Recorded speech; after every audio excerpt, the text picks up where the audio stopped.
Never put all your money, all your time and energy into one thing only. There's always going to be options. I'm not saying in regards to life that you should not have commitments, because there are things you need to decide on and commit to and stay focused on it on a deeper level. However, when you're on the journey to get there, that's totally different. The end goal might be that exact thing that you do not waver for. However, the journey to get there will waver in some way, shape, or form, because not everything in your life is in your control.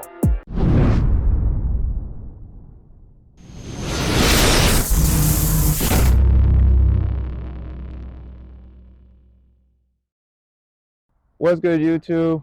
I just wanted to thank you for watching and subscribing. So thank you. I love you. I appreciate you. Know you're going to enjoy it. Know you are loved and valued. Enjoy the show.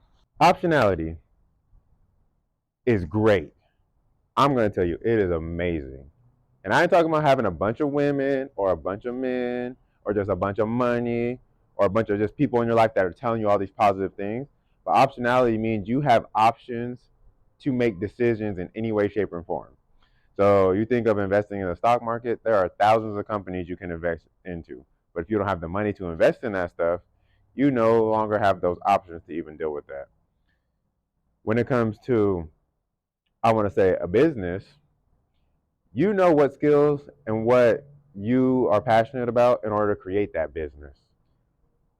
So, you knowing you, if you're in the right situation, you have the options to be able to pick and choose what it is you want to do. Even with the dating, marriage, relationship world, if you know who you are and your values and what you will and will not tolerate in a relationship or dating somebody, you now know what your options are. You now eliminate some of the noise, some of the distractions, some of the people that are coming after you, telling you, putting on superficial fronts like, hey, I'm going to do X, Y, and Z, knowing that in a month to 6 months, they probably going to stop doing it. They just did that to reel you in.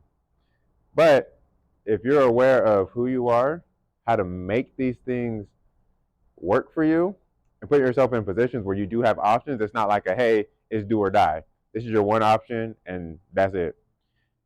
Same thing as, in the aspect of finances. If you know how to make money in other ways than just working a 9 to 5, you now can deploy that money in other areas. You're now not just relying on one source of income. And that's what I always tell people, never rely on one source of income when it comes to finances. Always invest in other things, because you never know if you're working your 9 to 5 when you're going to get fired or laid off or make less money or the company shuts down. Or something happens where the company just no longer needs you, your services, you got replaced in some way, shape, or form. You think of investing in a stock. You put all your money into one stock and that stock goes bankrupt or gets delisted off the stock market, SOL. You're not getting that money back for the most part. But that's why we talk about things like diversification, having options, never just betting on one thing. Never put all your money, all your time and energy into one thing only. There's always going to be options. I'm not saying in regards to life that you should not have commitments, because there are things you need to decide on and commit to and stay focused on it on a deeper level. However, when you're on the journey to get there, that's totally different. The end goal might be that exact thing that you do not waver for. However, the journey to get there will waver in some way, shape, or form, because not everything in your life is in your control. But optionality, knowing you're in a position to say, hey, I want to do this, but now I no longer want to do this. Now I'm going to pivot to this. Now I don't want to do this. Now I can do this. Or this is working, but now it's slowing down. Let me add something else to it so now it can start growing more. Or some disruptor comes into an industry that you're working in and doing in some way, shape, or form. And now you can pivot in a way where you can still grow and make yourself unique to the market in some way, shape, or form. But having those abilities to know what options you have and the financial aspect to know what options you have and can pivot, even from a mindset standpoint. If you stay stuck in your ways forever, just like I've explained one time about the Blockbuster story and how Netflix took over and all that stuff, eventually you're going to be left behind. You're going to be old news.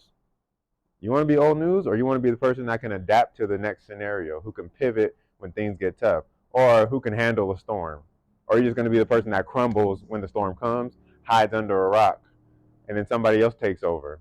And like I said, you do that in a company you're working a 9 to 5 for, somebody takes over your position that you were expected to hold up to, and then you crumble. They stepped up to the plate, you gone. You do that on a sporting team, it's your time to shine and you crumble, somebody's coming off that bench, takes that shot, catches that ball. What happens? They take your spot, you out. Game over. You got to go to another team or you riding the bench. But understand at the end of the day, everything's going to fall on you. And having optionality makes you unique in a marketplace, knowing that you can adapt to any given circumstance, but still progress and add value, not just for yourself, but for others.